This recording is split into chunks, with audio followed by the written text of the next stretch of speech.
மேற்கு வங்கத்தில் முதற்கட்ட தேர்தல் முடிந்த நிலையில் இன்று 142 தொகுதிகளில் சட்டமன்ற தேர்தலில் 3.21 வாக்காளர்கள் வாக்களிக்க உள்ளனர். மேலும் மேற்கு வங்கத்தில் இரண்டாம் கட்ட தேர்தலின் வாக்குப்பதிவானது இன்று தற்பொழுது தொடங்கி நடைபெற்று வருகிறது. இதுகுறித்த கூடுதல் விவரங்களுடன் செய்தியாளர் ராஜேஷ் இணைப்பில் உள்ளார்.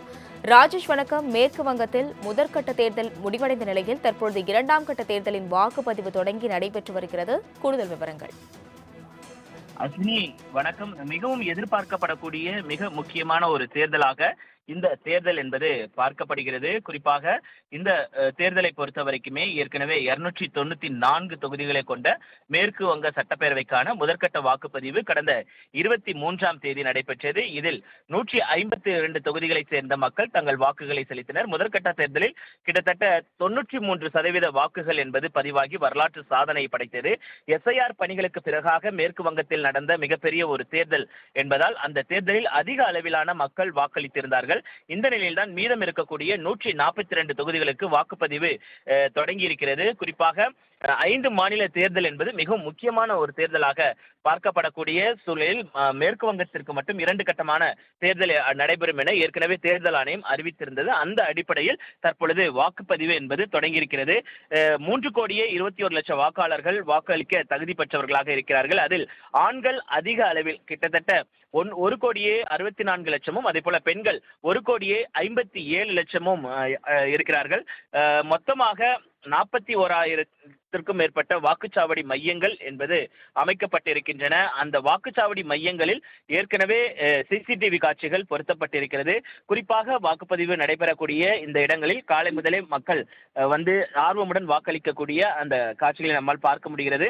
வாக்குப்பதிவை பொறுத்த வரைக்குமே ஏற்கனவே அந்த 3 டேபிள்கள் என்பது போடப்பட்டிருக்கிறோம். வருகின்ற வாக்காளர்கள் தங்களுடைய அடையாள அட்டை உள்ளிட்டவை தேர்தல் ஆணையத்தால் அங்கீகரிக்கப்பட்ட 12 அடையாள அட்டைகள் இருக்கின்றன. அந்த ஏதாவது ஒரு அடையாள அட்டையை கொண்டு வந்து அவர்கள் தங்களுடைய ஜனநாயக கடமையை ஆற்றலாம் என்று ஏற்கனவே தேர்தல் ஆணையம் தெரிவித்திருக்கிறது. இந்த தேர்தலை பொறுத்த வரைக்குமே மிக முக்கியமான ஒரு தேர்தலாக பார்க்கப்படுகிறது.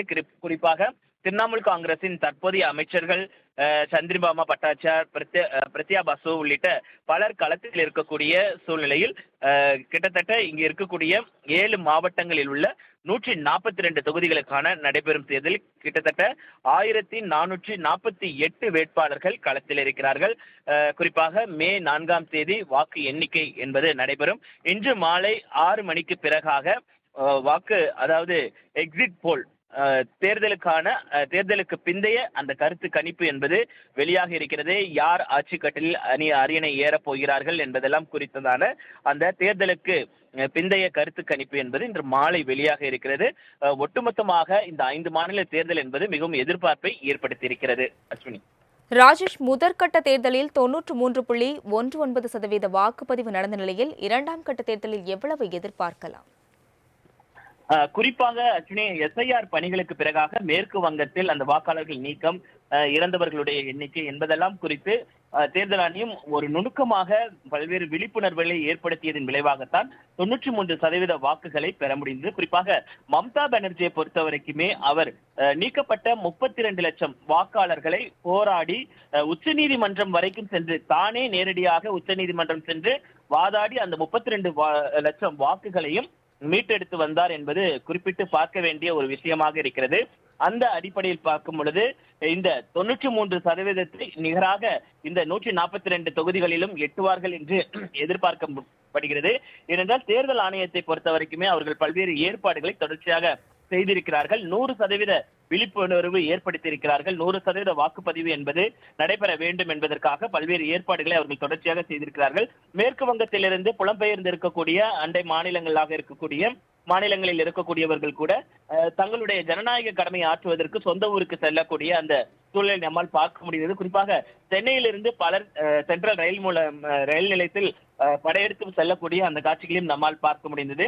ஒட்டுமொத்தமாக முதற்கட்டமாக நடந்த அந்த 152 தொகுதிகளுக்கான அந்த வாக்குப்பதிவை விட இதில் அதிகமான வாக்குப்பதிவு வரும் என்று அரசியல் விமர்சகர்கள், அரசியல் நோக்கர்கள் கருதுகிறார்கள். ஏனென்றால் விழிப்புணர்வு அந்த அளவிற்கு ஏற்படுத்தப்பட்டிருக்கிறது.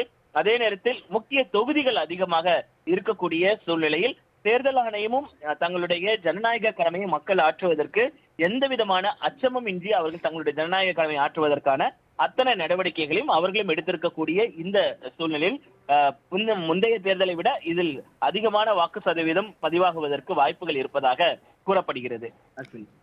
ராஜேஷ், பதற்றமான வாக்குச்சாவடிகளில் எந்த மாதிரியான பாதுகாப்புகள் தற்பொழுது போடப்பட்டுள்ளது? அஸ்வினி, பதட்டமான வாக்குச்சாவடிகளை பொறுத்த வரைக்குமே ஏற்கனவே அவர்கள் 4 அடுக்கு பாதுகாப்புகள் என்பது போடப்பட்டிருக்கிறது. குறிப்பாக துணை ராணுவ படையினர், அங்கு இருக்கக்கூடிய மாநில காவல் படை உள்ளிட்ட 4 அடுக்கு பாதுகாப்புகள் என்பது போடப்பட்டிருக்கக்கூடிய சூழலில் கிட்டத்தட்ட 72,000க்கும் மேற்பட்ட காவலர்கள் தொடர்ச்சியாக சுழற்சி முறையில் பணியாற்றியிருக்கிறார்கள். ஒவ்வொருவருமே தங்களுடைய ஜனநாயக கடமையை ஆற்றுவதற்கு எந்தவிதமான அச்சமும், ஏனென்றால் மேற்கு வங்கத்தை பொறுத்த வரைக்குமே கடந்த தேர்தலை பொறுத்த வரைக்கும் சில இடங்களில், ஒரு சில இடங்களில் அந்த வன்முறை என்பது வெடித்திருந்தது. அதற்கான ஏற்பாடுகள், அதை கட்டுக்குள் கொண்டு வருவதற்கான அத்தனை முயற்சிகளையுமே அங்கு இருக்கக்கூடிய காவல்துறையினர் செய்திருந்தார்கள். அதனையெல்லாம் மீறிதான் பொதுமக்கள் தங்களுடைய ஜனநாயக கடமையை ஆற்றியிருந்தார்கள். குறிப்பாக இந்த ஜனநாயக கடமையை பொறுத்த வரைக்குமே அங்கு போலீசாருடைய பாதுகாப்பாக இருக்கட்டும், ராணுவ படையினுடைய பாதுகாப்பாக இருக்கட்டும், அனைத்துமே பாதுகாப்பு பலப்படுத்தியிருக்கக்கூடிய சூழ்நிலையில் அதற்கான ஏற்பாடுகள் மும்முரமாக செய்யப்பட்டிருக்கக்கூடிய சூழ்நிலையில்தான் இந்த வாக்குச்சாவடி மையங்கள், பதட்டமான வாக்குச்சாவடி மையங்களில் காவலர்கள், துப்பாக்கி ஏந்திய காவலர்கள் தங்களுடைய பாதுகாப்பு பணியில் ஈடுபடுவார்கள். துணை ராணுவ படையினர் ஈடுபட இருக்கிறார்கள். அதே போல வாக்குச்சாவடி மையங்களில் எந்த விதமான அசம்பாவிதமும் ஏற்படக்கூடாது. அப்படியே ஏற்பட்டாலும் எப்படி ஏற்படுகிறது என்பதையெல்லாம் கண்காணிக்க ஒவ்வொரு வாக்குச்சாவடி மையத்திற்குமே சிசிடிவி என்பது பொருத்தப்பட்டிருக்கிறது. அதே போல வாக்குச்சாவடி மையத்திலிருந்து 200 மீட்டர் அளவிற்கு அந்த பாதுகாப்பு என்பது பலப்படுத்தப்பட்டிருக்கிறது. வாக்களிக்கக்கூடியவர்கள் மட்டுமே அந்த வாக்குச்சாவடி மையங்களுக்கு நுழைவதற்கான அந்த அனுமதி என்பது வழங்கப்பட்டிருக்கிறது. இப்படியாக தேர்தல் ஆணையத்தை பொறுத்த வரைக்குமே அவர்கள் பல்வேறு நடவடிக்கைகளை தொடர்ச்சியாக எடுத்திருக்கக்கூடிய சூழ்நிலையில் பதட்டமான வாக்குச்சாவடிகளிலும் பல்வேறு பாதுகாப்பு ஏற்பாடுகள் செய்யப்பட்டிருக்கிறது.